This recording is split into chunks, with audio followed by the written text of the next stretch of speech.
Hello everyone, welcome back to my YouTube channel. Friends, आज की इस वीडियो में हम कवर करेंगे अपना न्यू टॉपिक। सबसे पहले हम जान लेते हैं कि ये जो हमारा टॉपिक है वो UGC net JRF political science का है। अगर आपने पॉलिटिकल साइंस से यूजीसी नेट जेआरएफ के लिए तैयारी स्टार्ट की है तो आपको पता होगा कि उसका सिलेबस 10 यूनिट में डिवाइडेड है, जिसकी फर्स्ट यूनिट है पॉलिटिकल थ्योरी और इसी का टॉपिक है कंजर्वेटिज्म, रूढ़िवाद और अनुदारवाद। इससे पहले भी हम कुछ टॉपिक कवर करा चुके हैं, आपने नहीं देखे तो आप प्ले लिस्ट में जाकर देख सकते हैं। प्ले लिस्ट बनी है पॉलिटिकल थ्योरी। अब हम देखेंगे कंजर्वेटिज्म का हिस्टोरिकल डेवलपमेंट, यानी कि इसका ऐतिहासिक विकास कैसे हुआ। उसके बाद हम देखेंगे टाइप्स ऑफ कंजर्वेटिज्म, यानी रूढ़िवाद के प्रकार क्या क्या हैं। देन हम देखेंगे थिंकर्स एंड बुक्स। अगर आपको ये पीडीएफ चाहिए तो आप टेलीग्राम चैनल ज्वाइन कर सकते हैं, लिंक डिस्क्रिप्शन बॉक्स में दिया है। आइए देखते हैं सबसे पहले हम मीनिंग कंजर्वेटिज्म। कंजर्वेटिज्म यानी कि अनुदारवाद या रूढ़िवाद, इसकी उत्पत्ति कैसे हुई, इसका मीनिंग क्या है। देखिए, इसकी उत्पत्ति जो हुई लैटिन भाषा के कंजर्वेट से हुई, जिसका अर्थ होता है रक्षा करना या सुरक्षित करना। और एक वर्ड है फ्रेंच, इसको बोलते हैं कंजर्वेचर, इससे भी इसकी उत्पत्ति हुई है। ये दो भाषा से इसकी उत्पत्ति हुई है। पहला वर्ड है इसका लैटिन भाषा का, दूसरा है फ्रेंच भाषा का। The word conservatism is derived from the Latin word conservare, जिसका मीनिंग होता है प्रोटेक्ट एंड प्रोजर्व। और सेकेंड वर्ड है हमारा फ्रेंच वर्ड कंजर्वेचर, इसको याद रखिएगा। देखिए, फ्रांसीसी क्रांति 1789 के बाद फ्रांस में इस विचारधारा का विकास हुआ, यानी कि ये आइडियोलॉजी कब डेवलप हुई, फ्रांस में फ्रेंच रेवोल्यूशन के बाद 1789 में। अनुदारवाद विचारधारा साधारणतः दक्षिणपंथी विचारधारा का राजनीति में समर्थन करती है। ये आइडियोलॉजी क्या करती है, सपोर्ट करती है right wing ideology in politics में।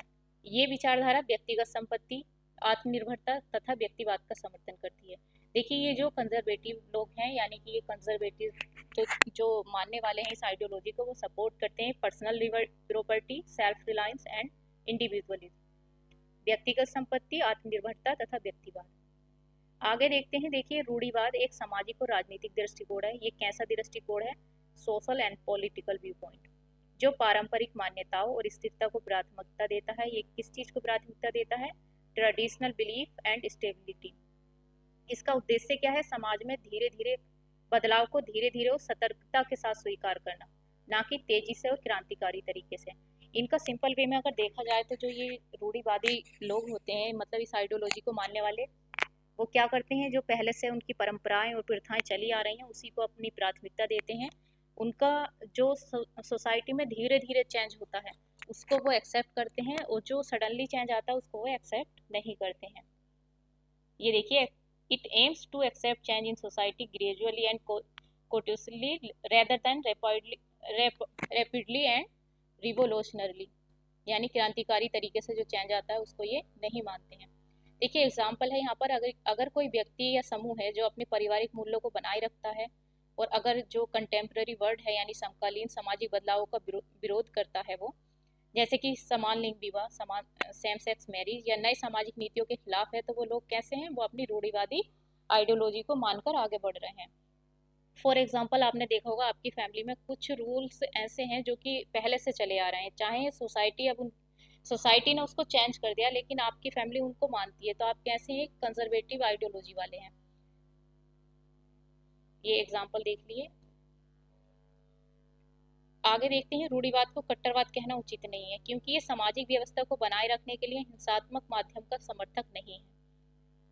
ये क्या नहीं करता है, ये सपोर्ट नहीं करता वायलेंट को, सोशल ऑर्डर को मेंटेन करने के लिए। ये विचारधारा नए और बिना आजमाए हुए विचारों और संस्थाओं को अपनाने के बजाय पुराने और आजमाए हुए विचारों और संस्थाओं को कायम रखने का समर्थन करती है। जैसे अभी मैंने बताया कि ये क्या करती है, जो पहले से परंपराएं चली आ रही हैं उसी को ये सपोर्ट करता है। सडन जो चेंज आता है सोसाइटी में उसको ये क्या करता है, एक्सेप्ट नहीं करता है। This ideology support the maintenance of old and tried and tested ideas and institution rather than adopting new and untested ideas and institution। अब देखते हैं हम इसका हिस्टोरिकल डेवलपमेंट क्या है। रूढ़िवादी विचारों का आधार अरस्तु के विचारों में भी देखा जा सकता है। अरस्तु कौन है, वेस्टर्न पॉलिटिकल थिंकर हैं। इसमें उन्होंने परंपराओं को अत्यधिक महत्व दिया। इन्होंने किस चीज को माना, ट्रेडिशंस को माना। पुरुष और महिलाओं के बीच विषमता को स्वाभाविक कहा, यानी कि जो मेल और फीमेल में जो भी मतलब डिफरेंसेस हैं उनको ये क्या माना, स्वाभाविक माना।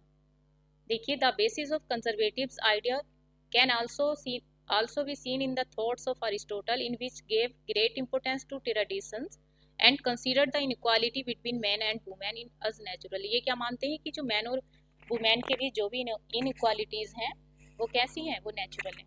जैसे अगर आपने इक्वालिटी वाला चैप्टर देखा होगा तो उसमें इनकी डेफिनेशन दी है कि इनइक्वालिटी इज नेचुरल। ये किसने बोला है? ये अरिस्टोटल यानी कि अरस्तु ने बोला है।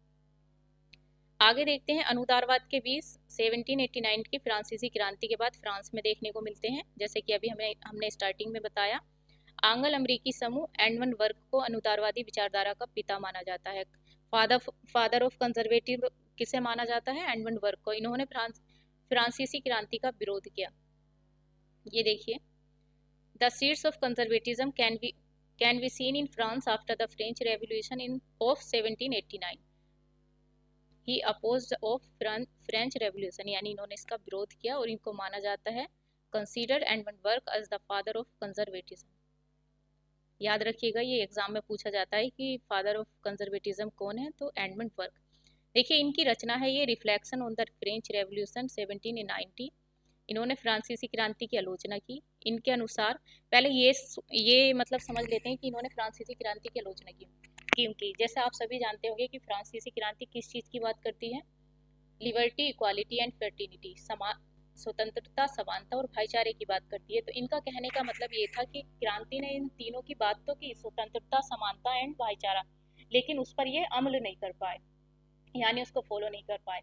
अब इन्होंने आगे क्या डेफिनेशन दिया, ये देखते हैं। राज्य कोई चाय या कॉफी की मशीन नहीं है जिसे इच्छा के अनुसार बदल दिया जाए, बल्कि ये वर्तमान और भविष्य की पीढ़ियों के बीच समझौता है, यानी कि जो प्रेजेंट और फ्यूचर में जो पीढ़ियां हैं उनके बीच एक समझौता है। ये विज्ञानों में विज्ञान है तथा कलाओं में कला है, किंतु अमेरिका क्रांति के कुछ लक्ष्यों का समर्थन किया। अगर आपसे पूछ लिया जाए कि ऐसे कौन से मतलब थिंकर्स हैं जिन्होंने फ्रांसीसी क्रांति को सपोर्ट किया और विरोध किया और अमेरिकी क्रांति को सपोर्ट किया, तो वो कौन है? एडमंड बर्क हैं। तो ये इनकी जो मतलब इन्होंने बोला है, इसको याद रखिएगा कि ये तो आपने देख लिया। फ्रेंच रेवोल्यूशन इनकी बुक है reflection on the French revolution 1790।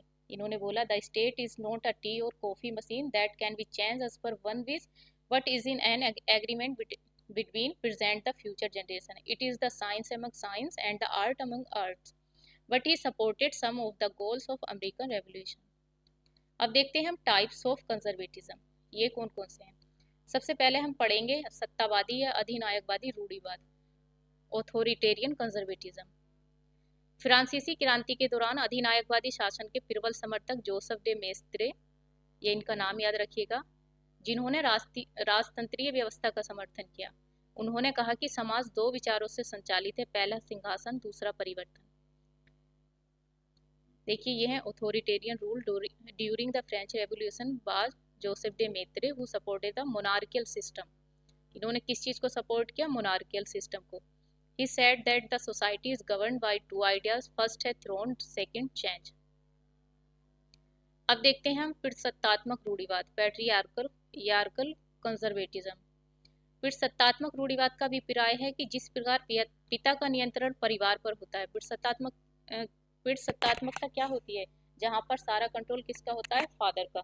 ठीक उसी प्रकार शासक का नियंत्रण समाज पर होना चाहिए। पितृसत्तात्मक रूढ़िवाद के इन्होंने दो भाग बताए, एक राष्ट्र रूढ़िवाद, दूसरा ईसाई लोकतंत्र।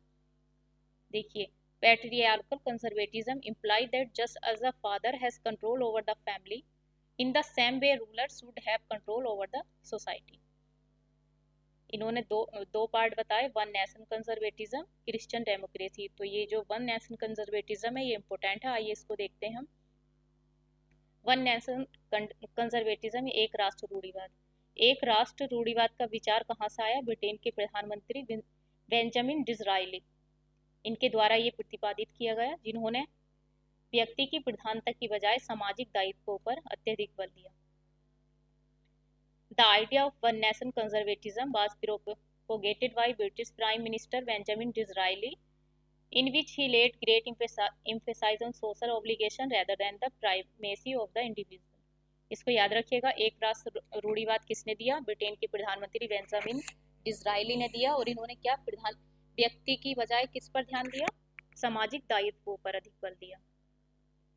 नेक्स्ट है हमारा तंत्रवादी रूढ़िवाद या कट्टरपंथ दक्षिणपंथवाद, नया दक्षिणपंथी यानी कि लिबर्टेरियन कंजर्वेटिज्म, रेडिकल राइटिज्म यानी कि न्यू राइट। ये क्या बात करते हैं, आइए देखते हैं। रूढ़िवाद सामाजिक रूप में संस्कृति और राष्ट्रवाद के संरक्षक हैं। रूढ़िवादों की सोच कैसी होती है, वो अपनी परंपराएं और प्रथाओं को मानते हैं, तो किसके संरक्षक माने जाते हैं, वो की संस्कृति के। जबकि आर्थिक रूप से ये बाजारवादी व्यवस्था का भी समर्थन करते हैं। Conservatism is the protector of culture and nationalism. In social form में अगर देखा जाए तो ये सपोर्ट करते हैं market system in economic form.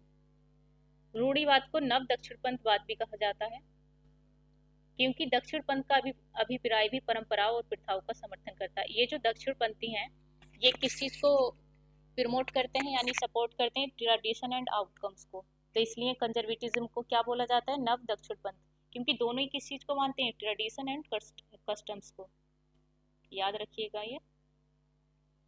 नव दक्षिणपंथी बाजारवादी व्यवस्था के समर्थक हैं। New right are supporters of a market economy, जिन्होंने राज्य नियंत्रित अर्थव्यवस्था का विरोध किया, यानी किस चीज़ को अपोज किया उन्होंने, state regulated economy and re emphasise individual freedom.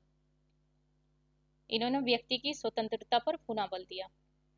राज्य नियंत्रित अर्थव्यवस्था का तो विरोध किया, लेकिन व्यक्ति की स्वतंत्रता पर क्या दिया, इन्होंने बल दिया।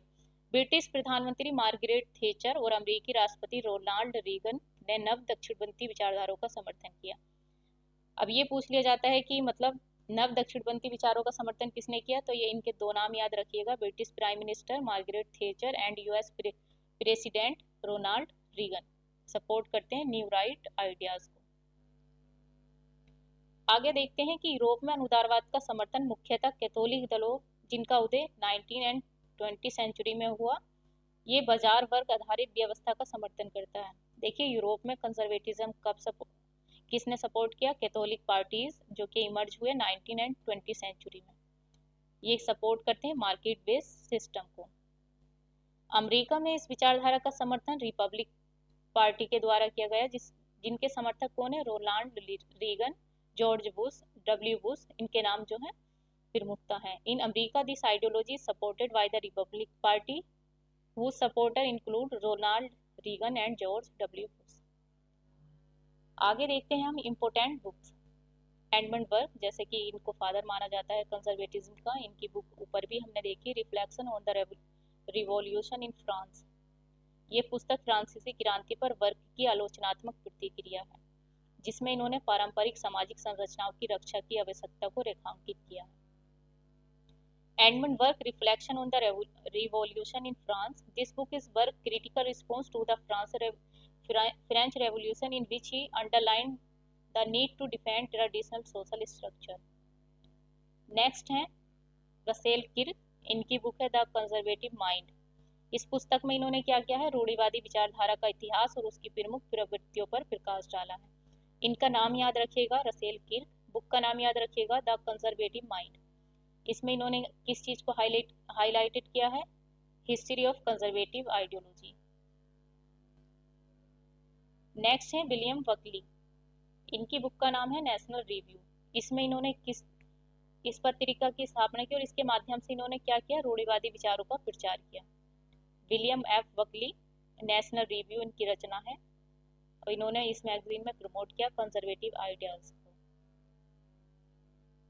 अब देखिए रूढ़िवादी विचारधारा जो समकालीन विश्व है, इसमें उदारवादी विचारधारा के अत्यधिक निकट आ गई है, क्योंकि इन्होंने दोनों ने व्यक्तिवाद और बाजारवाद को भी स्वीकार कर लिया है। जो कंजर्वेटिव आइडियोलॉजी है वो वेरी क्लोज आ गई है लिबरल आइडियोलॉजी के कंटेम्प्रेरी वर्ल्ड में, क्योंकि individualism and commercialism have also been accepted. इन दोनों ने इनको एक्सेप्ट कर लिया है। ये था आज का lecture. Thank you, best of luck. I hope आपको ये टॉपिक क्लियर हुआ होगा। अगर आप इससे रिगार्डिंग कोई सजेशन देना चाहते हैं तो आप कमेंट सेक्शन में ज़रूर दीजिएगा। Thank you, thanks for watching. और अगर आपको PDF चाहिए तो आप टेलीग्राम चैनल ज्वाइन कर लीजिएगा।